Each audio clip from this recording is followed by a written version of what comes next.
বাংলাদেশি নাগরিকদের জন্য ভারতীয় ভিসা প্রক্রিয়ায় আসছে বড় ধরনের পরিবর্তন। এখন থেকে ভিসা দেওয়ার আগে আবেদনকারীদের কয়েক বছরের সোশ্যাল মিডিয়া কার্যক্রম পরীক্ষা করে চূড়ান্ত সিদ্ধান্ত নেবে নয়াদিল্লি। ভারত সরকারের শীর্ষ পর্যায়ের একাধিক সূত্র এ তথ্য নিশ্চিত করেছে। এর আগে যেসব ঘটনা বিচ্ছিন্ন বা ব্যতিক্রম হিসেবে দেখা হতো, এবার সেটিকেই নিয়মে পরিণত করতে যাচ্ছে ভারত।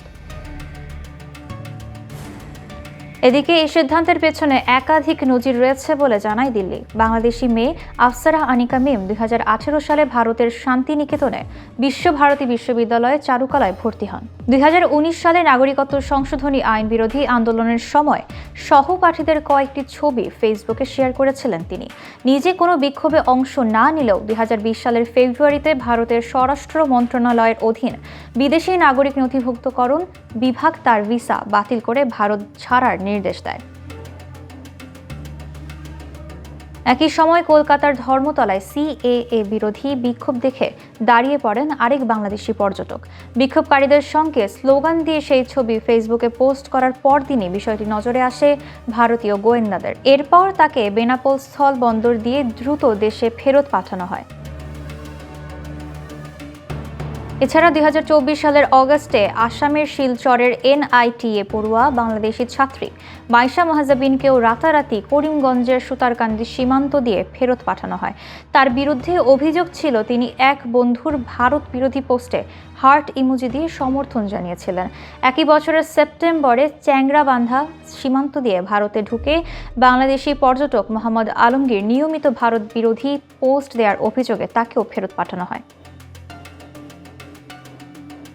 এসব ঘটনার পরিপ্রেক্ষিতে ভারত সরকার সিদ্ধান্ত নিয়েছে বাংলাদেশ থেকে ভিসা আবেদনকারীদের বিগত কয়েক বছরের সোশ্যাল মিডিয়া পোস্ট যাচাই করেই ভিসা মঞ্জুর করা হবে।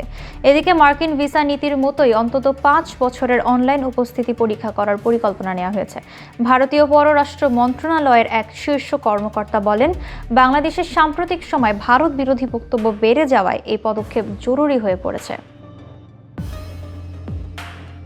পাশাপাশি তিনি বলেন, বাক স্বাধীনতা সবার অধিকার হলেও কাকে ভিসা দেয়া হবে তার নির্ধারণের অধিকার ভারতেরও আছে।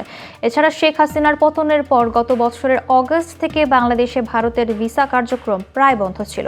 বর্তমানে ধীরে ধীরে ঢাকা, খুলনা, রাজশাহী, সিলেট ও চট্টগ্রামের 5টি কেন্দ্রে প্রতিদিন কয়েকশো ভিসা দেয়া হচ্ছে। তবে নতুন নিয়মে 18 থেকে 60 বছর বয়সীদের সোশ্যাল মিডিয়া অ্যাকাউন্ট পরীক্ষা করা হবে। অপ্রাপ্তবয়স্ক, প্রবীণ এবং দীর্ঘদিন ধরে মেডিকেল ভিসায় চিকিৎসাধীন ব্যক্তিরা ছাড় পাবেন। পাশাপাশি পোস্টগুলো পাবলিক না প্রাইভেট সেটিও দেখা হবে। যদিও বিপুল সংখ্যক আবেদনকারীদের সোশ্যাল মিডিয়া যাচাইয়ের সক্ষমতা নিয়ে প্রশ্ন রয়েছে। ভারতীয় কর্মকর্তারা জানিয়েছেন, ধাপে ধাপে লোকবল এবং প্রযুক্তিগত সক্ষমতা বাড়িয়ে এই প্রক্রিয়া ইতোমধ্যে শুরু হয়েছে। তবে আনুষ্ঠানিক ঘোষণা আপাতত আসছে না।